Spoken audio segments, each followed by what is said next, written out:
기도하겠습니다. 예수님의 십자가로 우리에 대한 사랑을 밝히 보여주신 하나님, 그 사랑을 힘입어서 이 세상을 넉넉히 이겨나가게 하옵소서. 예수님의 이름으로 기도합니다. 아멘. 오늘 말씀은 베드로전서 4장 12절 13절입니다. 사랑하는 자들아, 너희를 연단하려고 오는 불시험을 이상한 일 당하는 것 같이 이상히 여기지 말고 오히려 너희가 그리스도의 고난에 참여하는 것으로 즐거워하라. 오늘 고난주간 첫째 말씀입니다. 누구나 편안하기를 원합니다. 하지만 우리는 알죠. 편안하면 안 좋게 된다는 거예요. 녹슬고 망가지고 하는 거죠.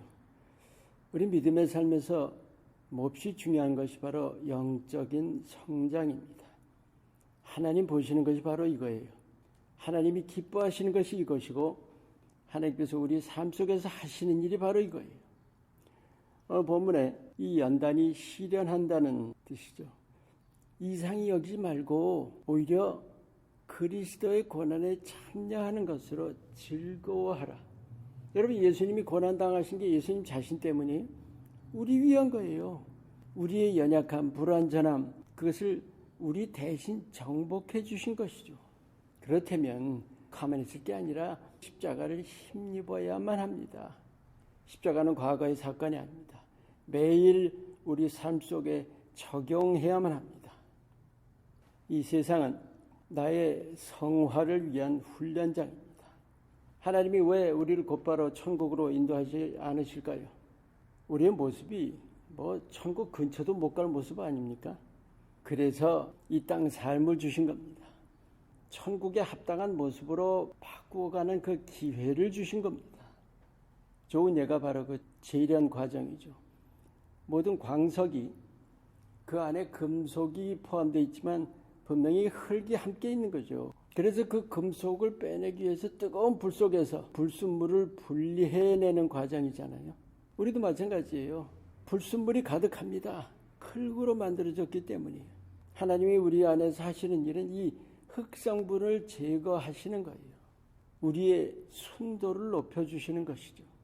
누구나 반드시 거쳐야 해요. 예외가 있을 수가 없습니다. 그러니까 시련이 없을 줄로 기대하는 것이 잘못된 거죠. 그것이 없을 줄로 기대하니까 어려운 일을 우리 닥칠 때마다 실망하게 되고 하나님께 섭섭하고 시련을 거치면서 오히려 하나님과 멀어지게 되는 사람들 참 많죠. 사실은 시련은 우리가 도리어 기대해야 하는 거예요. 올 줄로 기대해야 하는 겁니다. 그리고 시련이 닥쳐올 때 기꺼이 받아야 하는 거예요. 시련을요, 우리가 수동적으로 억지로 겪는 것과 적극적으로 헤쳐나가는 것은 전혀 다르죠. 속도가 다르고 효과도 달라요.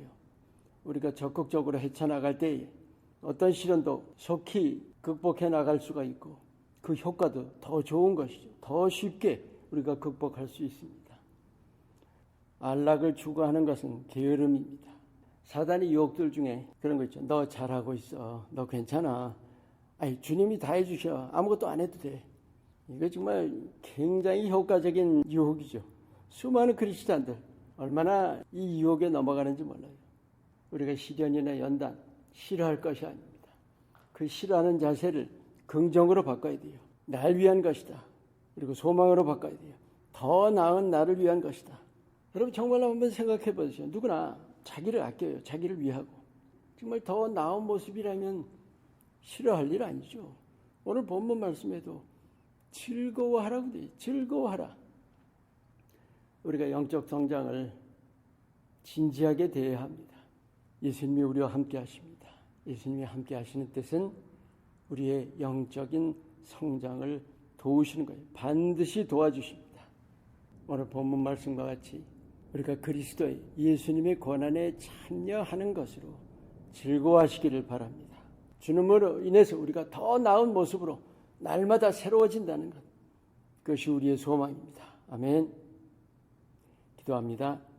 하나님, 온전치 못한 우리 모습 속에 하나님의 소망을 보게 하옵소서. 우리를 더 좋게 바꿔가시는 하나님을 온전히 신뢰하게 하옵소서. 예수님의 이름으로 기도합니다. 아멘.